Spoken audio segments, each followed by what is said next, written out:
Okay, hi everybody. Currently I'm doing oil pump gears on a Gen 1 Coyote. I'm pretty sure this will apply for pretty much every Coyote, but I had some tricks that got me through it. Just made the job a little bit easier. And so the first one is this little part here.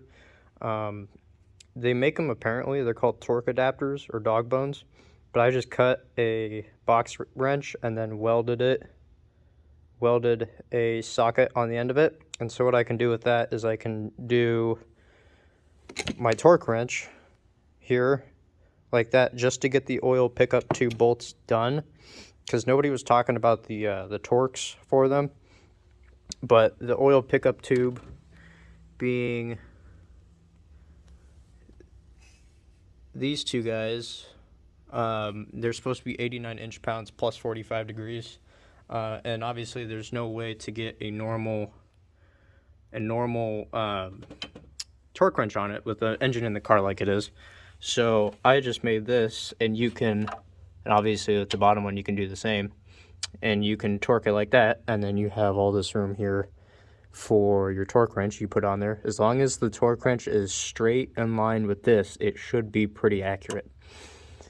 And so obviously on the, I don't want to know if I think it's right there. Yeah, it's on it. You can get the bottom one as well. And yeah, so that one, because I had no idea how to get those torqued and nobody was talking about them, so that's how I did that. And then everybody's complaining about the right side bolt because it's so low in that pan, and the baffle there, it makes it pretty much impossible to get to.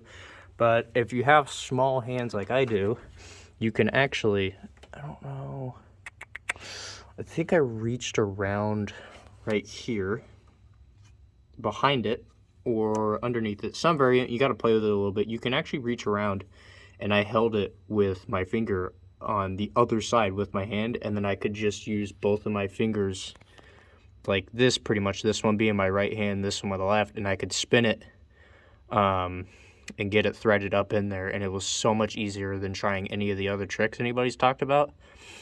And yeah, I cussed at it for a good while, and then I just figured out you could do that, and it went in like 5 minutes. So if you're kind of concerned about doing that, and you have small hands like I do, it works pretty well.